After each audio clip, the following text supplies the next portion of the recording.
나이가 들수록 주변이 조용해집니다. 전화도 뜸해지고 만나자는 약속도 줄어들죠. 처음에는 다들 바쁘겠거니 했는데 시간이 지날수록 이상한 생각이 듭니다. 혹시 나한테 문제가 있는 걸까? 왜 사람들이 점점 멀어지는 걸까? 이런 고민 혼자만 하는 게 아닙니다. 많은 분들이 똑같이 느끼고 계세요. 그런데 여기서 중요한 게 있습니다. 사람들이 멀어지는 데는 분명한 이유가 있거든요. 나이 탓도 아니고 운이 나빠서도 아닙니다. 대부분의 사람들이 놓치고 있는 핵심이 하나 있어요. 오늘 이 이야기를 끝까지 들으시면 왜 관계가 멀어졌는지, 그리고 어떻게 다시 가까워질 수 있는지 명확히 보이실 겁니다. 지금부터 함께 생각해 보시죠. 사람들은 혼자가 되는 걸 두려워합니다. 특히 우리 나이가 되면 더 그렇죠. 자녀들은 바쁘고 배우자와는 대화가 줄어들고 친구들은 하나둘 연락이 끊어집니다. 그러면서 외로움이 찾아오는 거예요. 이 외로움이 무서운 건 몸의 건강까지 해치기 때문입니다. 실제로 서울대병원 연구팀이 발표한 자료를 보면 사회적 고립이 심한 노인은 그렇지 않은 노인보다 사망 위험이 26%나 높다고 합니다. 그런데 많은 분들이 오해하고 계신 게 있어요. 혼자가 되는 이유를 나이 탓으로 돌립니다. 나이가 들어서 그렇지 뭐, 다들 그렇게 사는 거지. 이렇게 생각하시는 거죠. 하지만 진짜 이유는 따로 있습니다. 사랑하는 능력을 잃어버렸기 때문이에요.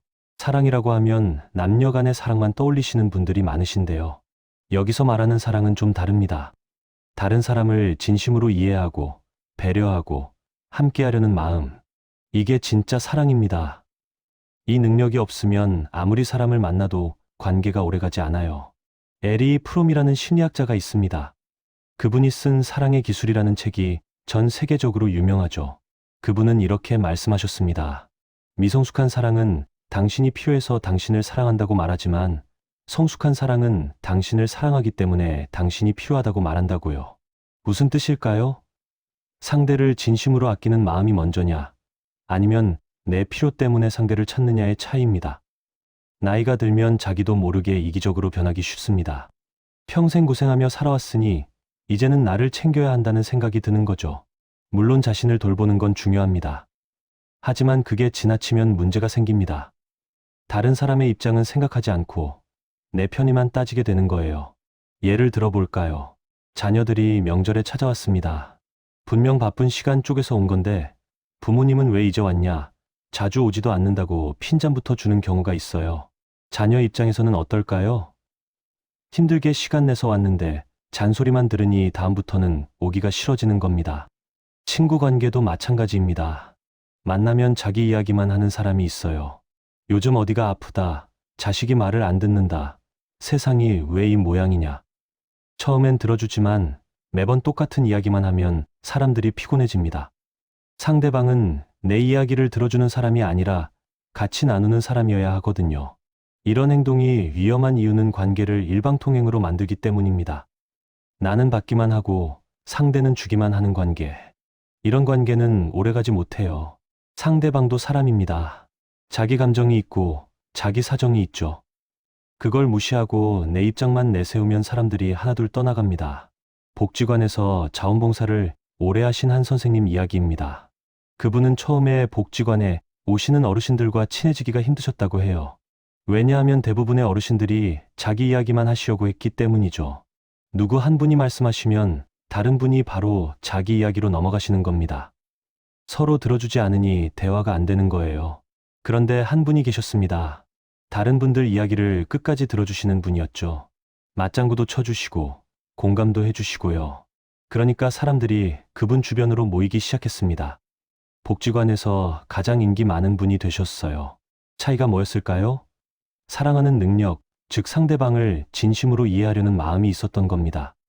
또 하나 중요한 게 있습니다. 사람들은 자기한테 관심 있는 사람을 좋아합니다. 자기 이야기를 들어주고 자기를 이해해주는 사람 말이에요. 반대로 자기 자랑만 하고 자기 이야기만 늘어놓는 사람은 부담스럽습니다. 평생 동안 성실하게 사셨던 한 아버지가 계십니다. 회사에서도 인정받고 가족도 잘 먹여 살리셨죠. 그런데 은퇴하고 나니까 이상하게 외로워지기 시작했습니다. 자녀들도 잘 안 오고 옛날 동료들도 연락이 뜸해졌어요. 왜 그럴까 생각해보니까 자기가 만날 때마다 옛날 이야기만 했더라는 겁니다. 내가 회사에서 얼마나 일 잘했는지, 얼마나 힘들게 살았는지. 들어주는 사람 입장에서는 지겨운 거죠. 이분이 달라진 계기가 있었습니다. 어느 날 동네 산책길에서 젊은 부부를 만났는데 아기가 있었어요. 그 아기를 보면서 자기 자녀들 어렸을 때가 생각나셨대요. 그래서 그 부부한테 다가가서 아기 잘 키우는 방법을 조언해 드렸습니다. 자기 경험담을 자랑하려고 한 게 아니라 진심으로 도움을 주고 싶어서요. 그 부부가 정말 고마워하더랍니다. 그 후로 가끔 만나서 이야기를 나누게 됐고, 이 아버지는 그제야 깨달았습니다. 사람들은 내 과거 자랑을 듣고 싶은 게 아니라 지금 필요한 도움을 받고 싶어 한다는 거요. 그때부터 이분은 만나는 사람마다 그 사람이 뭘 필요로 하는지 먼저 생각하기 시작했습니다. 그러니까 관계가 달라지기 시작했어요. 에리 프롬은 사랑을 기술이라고 표현했습니다. 연습하고 배워야 하는 기술이라는 거죠. 태어날 때부터 사랑을 잘하는 사람은 없어요. 배워야 합니다. 그런데 많은 사람들이 사랑은 저절로 생기는 감정이라고 착각합니다. 그래서 노력을 안 하는 거예요. 관계에서 가장 중요한 건 주는 겁니다. 내가 먼저 주는 거죠. 시간을, 관심을, 진심을 주는 겁니다. 그런데 많은 분들이 반대로 합니다. 상대가 먼저 주기를 기다려요. 자녀들이 먼저 연락하기를, 친구들이 먼저 찾아오기를 기다립니다. 그러면서 섭섭해하죠. 하지만 생각해 보세요. 상대방도 똑같이 기다리고 있을 수 있어요. 그럼 둘 다 기다리다가 관계가 끝나는 겁니다. 누군가는 먼저 손을 내밀어야 합니다. 그게 사랑하는 능력이에요. 실제로 있었던 일입니다. 한 할머니가 딸과 사이가 안 좋았어요. 딸이 결혼하고 나서 자주 안 오니까 서운했던 겁니다. 명절 때만 의무적으로 오는 것 같고 전화해도 금방 끊고요. 할머니는 점점 섭섭해졌고 딸한테 잔소리를 하기 시작했습니다.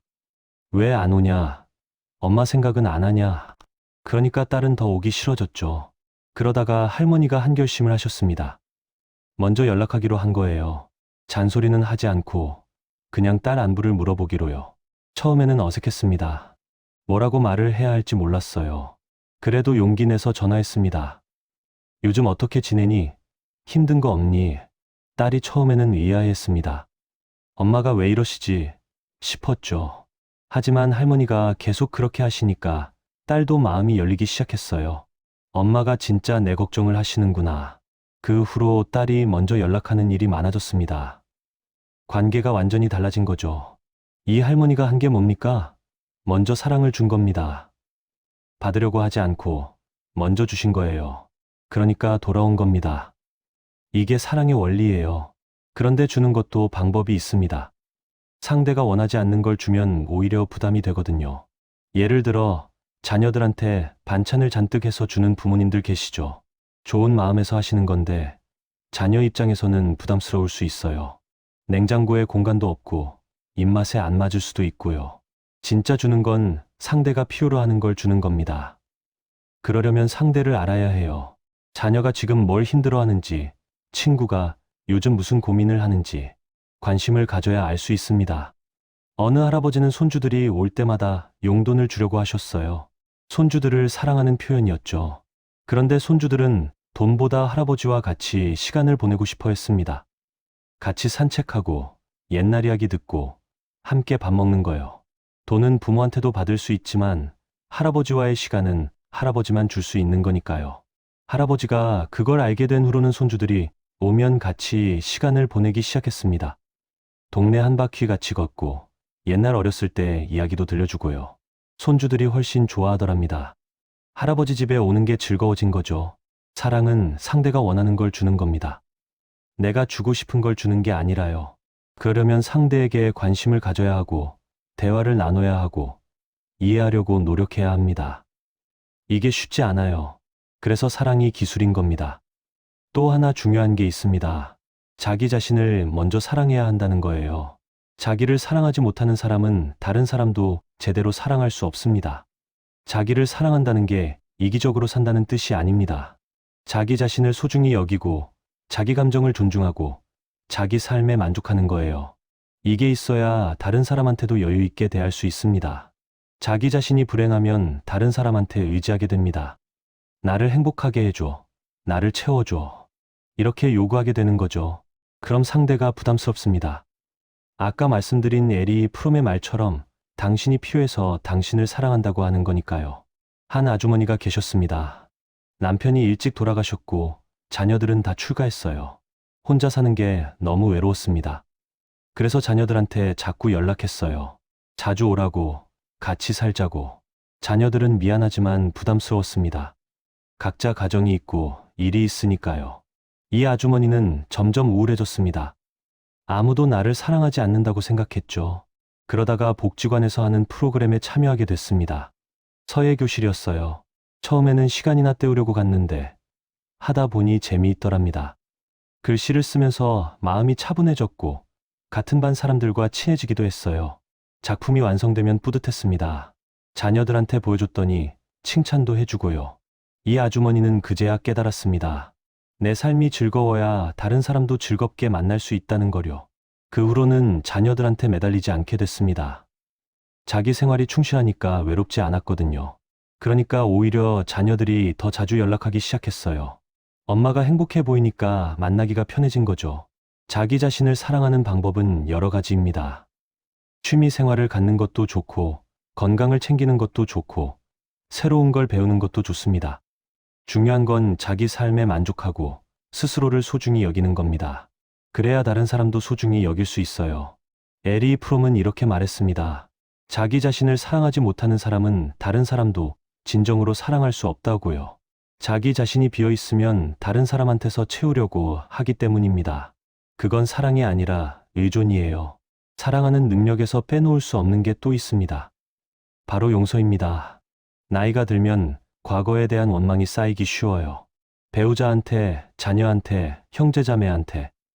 왜 그때 그랬을까? 왜 나한테 그랬을까? 이런 생각이 자꾸 나는 겁니다.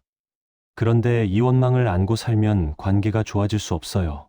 만날 때마다 그 감정이 올라오니까 얼굴을 보기도 싫어집니다. 상대방도 그걸 느낍니다. 그러면 서로 멀어지는 거죠. 용서한다는 건 상대의 잘못을 인정하는 게 아닙니다. 내 마음속에 있는 원망을 내려놓는 거예요. 그래야 가볍게 살 수 있습니다. 원망을 안고 사는 건 무거운 짐을 계속 메고 가는 것과 같거든요.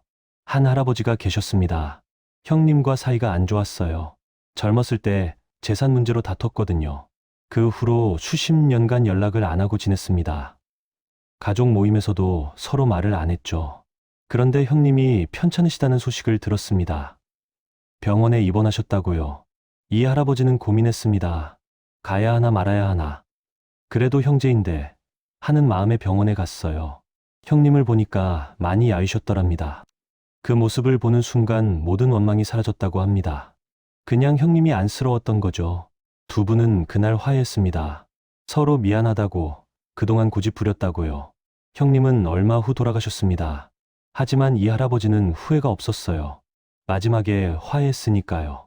만약 그때 가지 않았다면 평생 후회했을 거라고 하셨습니다. 용서는 상대를 위한 게 아니라 나를 위한 겁니다. 내 마음을 편하게 하려고 하는 거예요. 원망을 안고 사는 건 힘듭니다. 내려놓으면 가벼워집니다. 마지막으로 이것만 기억하시면 됩니다. 사람은 혼자 살 수 없습니다. 함께 살아야 해요. 그런데 함께 살려면 사랑하는 능력이 있어야 합니다. 상대를 이해하고, 배려하고, 먼저 주는 능력이요. 나이가 들었다고 관계가 끝나는 게 아닙니다. 사랑하는 능력을 잃어버렸기 때문에 혼자가 되는 겁니다. 그 능력은 다시 키울 수 있어요. 지금부터라도 시작하면 됩니다. 먼저 주변을 돌아보세요. 내가 관계에서 받기만 했는지 주기도 했는지요. 만약 받기만 했다면 이제는 주는 연습을 해보세요. 작은 것부터요. 먼저 전화하기, 먼저 안부 묻기, 상대 이야기 끝까지 들어주기. 이런 작은 것들이 모여서 관계를 바꿉니다. 자기 자신도 돌아보세요. 내 삶이 충실한지, 나는 나를 사랑하고 있는지요. 만약 아니라면 나를 위한 시간을 가져보세요. 좋아하는 일을 하고, 건강을 챙기고, 새로운 걸 배워보세요. 내가 행복해야 다른 사람도 행복하게 만들 수 있습니다. 과거의 원망도 내려놓으세요.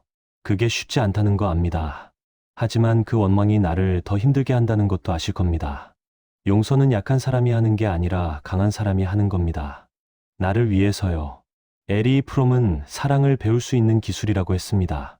지금부터라도 늦지 않았어요. 오늘부터 연습하세요. 작은 것부터 시작하면 됩니다. 먼저 손 내밀고, 먼저 관심 갖고, 먼저 이해하려고 노력하세요. 그러면 변화가 일어납니다. 사람들이 당신 곁으로 다시 모여들 겁니다. 혼자가 아니라 함께하는 삶을 살게 될 거예요. 그게 진짜 행복한 노년입니다. 오늘 이야기가 도움이 되셨기를 바랍니다. 당신의 남은 인생이 사랑으로 가득하기를 진심으로 응원합니다.